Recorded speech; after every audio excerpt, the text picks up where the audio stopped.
నమస్తే అండి. కర్మ ఏ ఒక్కడిని వదిలిపెట్టదు. తప్పు చేస్తే ఈడ్చిడ్చి కొట్టిద్ది అనమాట. దానికి ప్రత్యక్ష ఉదాహరణ ఒక కత్తి మహేష్. ఈ రోజున మరొకడు. ఎందుకంటే పవన్ కళ్యాణ్ గారి మీద నీచాతి నీచంగా మాట్లాడతా, ఇష్టం వచ్చినంతగా కత్తి మహేష్ తో పోటీ పడతా, అతి దుర్మార్గంగా వ్యాఖ్యలు చేస్తా మాట్లాడేటటువంటి వ్యక్తి ఈ రోజున అతి దారుణమైన చావుని, ఇంచుమించు కత్తి మహేష్కి ఎలాంటి చావు అయితే వచ్చిందో అలాంటి చావునే చవి చూసినాడు. నేను బేసిక్ గా ఇలాంటి పదాలు ఉపయోగించాను అనమాట. చాలా పద్ధతిగా మాట్లాడతా చనిపోయినటువంటి వ్యక్తుల విషయంలో. కానీ కొంతమంది వ్యక్తులు ఉంటారండి, వీళ్ళ వల్ల సమాజానికి పెద్ద ఉపయోగం ఉండకపోవచ్చు, వాళ్ళ వల్ల వాళ్ళకే ఉపయోగం ఉండదు. డబ్బు సంపాదించుకోవాలా, పేరు తెచ్చుకోవాలా, ఫేమ్ తెచ్చుకోవాలంటే రెండు మార్గాలు ఉన్నాయి. ఒకటి నీతిగా నిజాయితీగా వెళ్ళడం, రెండోది అక్రమ మార్గాల్లో వెళ్ళి ఎవరినో ఒకటి టార్గెట్ చేసుకుంటా వాడి మీద వేడిస్తూ ఉంటే కనుక అడిగేదో ఒక రూపాయి ముట్ట చెప్తారు. మీ అందరికి కూడా తెలిసిందే. కావాలని చెప్పేసి పవన్ కళ్యాణ్ గారు రాజకీయాల్లోకి వచ్చినటువంటి కొత్తలో ఏకంగా అతన్ని రాజకీయాల నుంచి తరిమేయాలని చెప్పేసి పవన్ కళ్యాణ్ హటావో పాలిటిక్స్ బచావో అంటూ పుస్తకాలు వేసి మరీ రాసి మరీ తమ యొక్క చపలత్వాన్ని కొంతమంది వ్యక్తులు చూపించుకున్నారు. మరి ఏమైనా అనుభవించారంటే లేదు. అనుకోని పరిస్థితుల్లో చచ్చిపోయినారు. ఈ రోజున బొగ్గుల శ్రీనివాస్, ఇతని గురించి జనసేన పార్టీ కార్యకర్తలకు చాలా మందికి తెలుసు, నాయకులకి చాలా మందికి తెలుసు. ఒక వ్యక్తి చనిపోతే ఇలాంటి పదాలు ఉపయోగించకూడదు. బేసిక్ గా నేను కూడా ఉపయోగించను. కానీ ఈ వ్యక్తి విషయంలో ఎందుకంటే పర్టికులర్ గా కావాలని చెప్పేసి టార్గెట్ చేసి ఒక వ్యక్తి యొక్క వ్యక్తిత్వాన్ని ఎంతలా దిగజార్చాలో అంతలా దిగజార్చేస్తా ఈ వ్యక్తి చేస్తా ఉండేవాడు. పవన్ కళ్యాణ్ ఆయనకి ఏం అన్యాయం చేశాడో నాకు తెలియదు. ఈ రోజు పవన్ కళ్యాణ్ ఏ అక్రమాలు చేశాడో తెలియదు. కానీ ఇతని నుంచి రాజకీయాల నుంచి తోలేయాలని చెప్పేసి పనిగట్టుకుని ప్రతినిత్యం కూడా ఆ టైంలో సోషల్ మీడియా వేదికగా విషాన్ని చిమ్మేవాడు. పవన్ కళ్యాణ్ బయటకు వస్తే దుమ్మెత్తిపోయడం, మాట్లాడితే దుమ్మెత్తిపోయడం, నటిస్తే దుమ్మెత్తిపోయడం, సినిమా వస్తుందంటే దుమ్మెత్తిపోయడం. మరి అంత పర్సనల్ గ్రడ్జ్ ఎందుకు వచ్చిందో నాకు ఈ రోజు కూడా అర్థం కాదు కొంతమంది వ్యక్తులకి. నేను మళ్ళీ చెప్తున్నా, కర్మ అనేది ఒకటి ఉంటుంది. అది కొట్టే దెబ్బ దాని నుంచి తేరుకోలేం. అది ఒక వ్యక్తి నీతి నిజాయితీగా ఉంటే అతన్ని మనం కావాలని చెప్పేసి టార్గెట్ చేస్తే అది కొట్టేటటువంటి దెబ్బ నుంచి అంత తేలిగ్గా మనం బయట పడలేం. ఎందుకంటే రండి, ఈరోజు నీ బొగ్గుల శ్రీనివాస్ అనేవాడు కర్నూలు జిల్లాకు చెందినటువంటి వ్యక్తిత్వం. ఇతను వచ్చేసి నిన్న ఎక్కడో ఖమ్మం దగ్గర పాలేరు జలాశయం అంట, పాలేరు రిజర్వాయర్, దీంట్లోకి ఇతను కారు వెళ్తే మరి కార్లు వెనక సీట్లో కూర్చున్నాడో ముందు సీట్లో కూర్చున్నాడో తెలియదు. డ్రైవర్ అయితే తప్పించుకున్నాడంట, ఇతను మాత్రం చచ్చిపోయినాడు. కత్తి మహేష్ కూడా ఇంత ఇంచుమించు ఏదో వెనకాల నుంచి లారీ ఏదో వచ్చి గుద్దేస్తే చచ్చిపోయినాడు. నేను ఇక్కడ చావును తప్పు పట్టనండి. బ్రతికిన నేను 4 రోజులు మనకి ప్రత్యేక దయ ఉండొచ్చు. వాళ్ళని క్వశ్చన్ చేసే ఒక విధానం ఉంటుంది. పర్సనల్ అబ్యూజ్ ఎందుకండి? ఆ వ్యక్తి ఈ పుస్తకం వేసి దానికి కొన్ని వందల వేల కాపీలు అమ్ముకున్నాడు. ఈ పుస్తకం వేసి పవన్ కళ్యాణ్ గారిది ఈ పుస్తకం వేసి కొన్ని వందల వేల కాపీలు అమ్ముకున్నటువంటి వ్యక్తి ఇదిగోండి పవన్ కళ్యాణ్ గారు. అది ఏ పుస్తకం తెలుసా? పవన్ కళ్యాణ్ గారు దానికి ఎలాంటి ఫోటో పెట్టాడు తెలుసా? అది ఏ ఫోటో అంటే పవన్ కళ్యాణ్ గారికి నొలక మంచం మీద కూర్చొని గుండు చేయించుకున్నటువంటి ఒక ఫోటో ఉంటుంది అనమాట. ఆ ఫోటోని అంటే ఎంత ఎటకారంగా అంటే అంత ఎటకారంగా ఆ వ్యక్తి యొక్క వ్యక్తిత్వ జీవితాన్ని హననం చేసే ప్రక్రియ చేసినటువంటి వ్యక్తి ఈ వ్యక్తి. చివరగా లాస్ట్ వీడియో ఏంటంటే his last video is about YSRCP.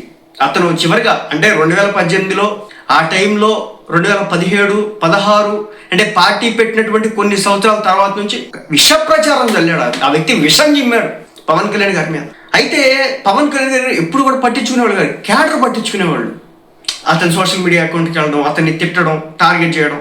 అప్పట్లో ఫ్యాన్ వార్స్ ఇంకా బాగా ఉండే. ఇప్పుడంటే చిన్నపిల్లలు జుజిపోయింది. కానీ ఆ రోజుల్లో ఫ్యాన్ వార్ ఎలా ఉండేది చెప్పనా?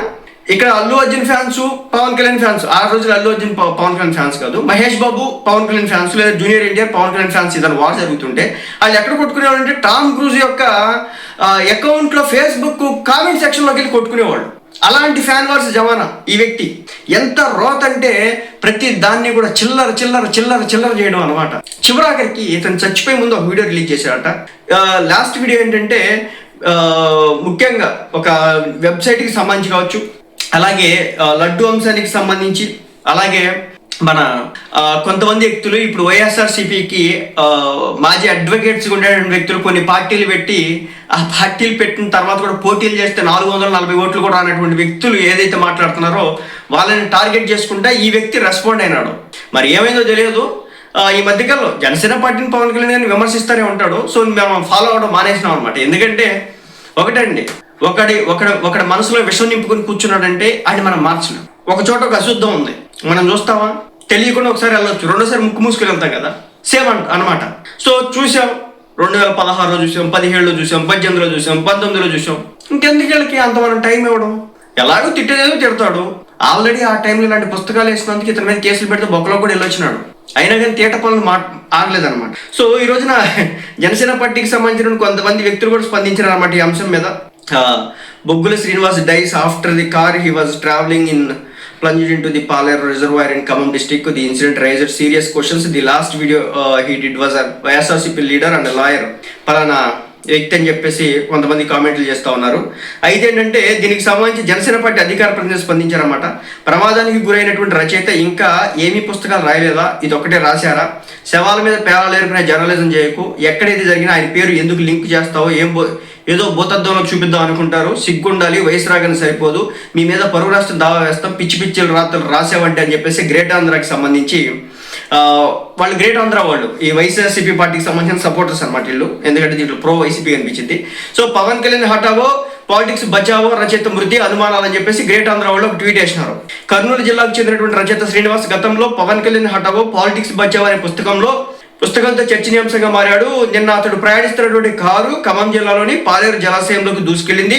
వెనక భాగంలో కూర్చున్నటువంటి శ్రీనివాస్ మరణించగా డ్రైవర్ కారులో నుంచి కింద పడి అక్కడి నుంచి పరారైనట్లు అనుమానిస్తున్నారు అని చెప్పేసి పవన్ కళ్యాణ్ హఠావో పాలిటిక్స్ బచావో అని చెప్పేసి పవన్ కళ్యాణ్ ఏదైతే చనిపోయినాడో దానికి సంబంధించి పవన్ కళ్యాణ్ గారి పేరునే ప్రస్తావించడంతో జనసేన పార్టీకి సంబంధించిన అధికార ప్రతినిధి శివపార్వతి గారు గట్టిగా స్పందించి కొంచెం సిగ్గుండాలి, ఆయన ఒక్క పుస్తకం రాశాడు ఇంకా పుస్తకాలు రాలేదని చెప్పేసి ఆమె నిలదీయడం అయితే జరిగింది అనమాట.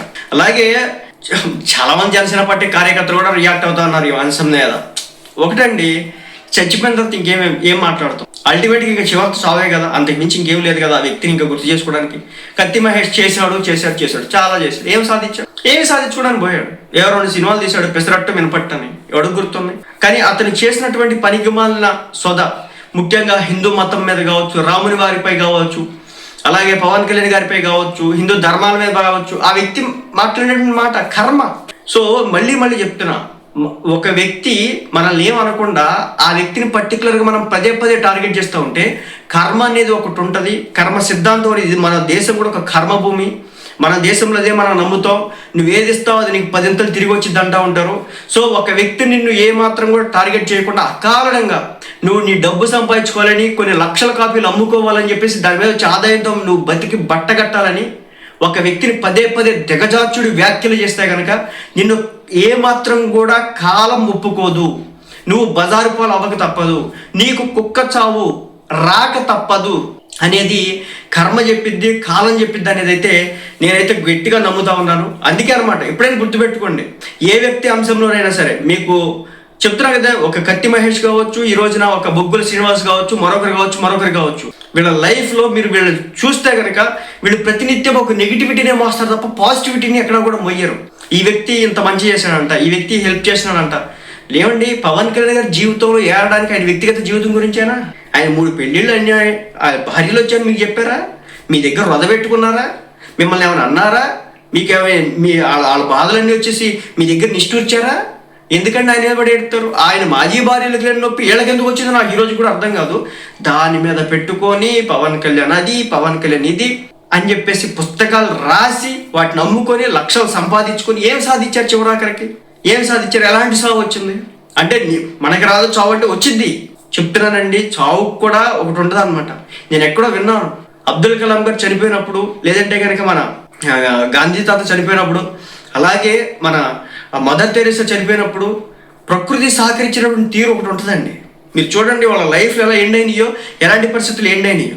కానీ ఈ వ్యక్తులు చావులు చూడండి ఎంత దారుణమైన స్టేజ్లో చావులు ఉంటున్నాయో వీళ్ళకి. కాబట్టి చాలా దారుణం అండి ఇది.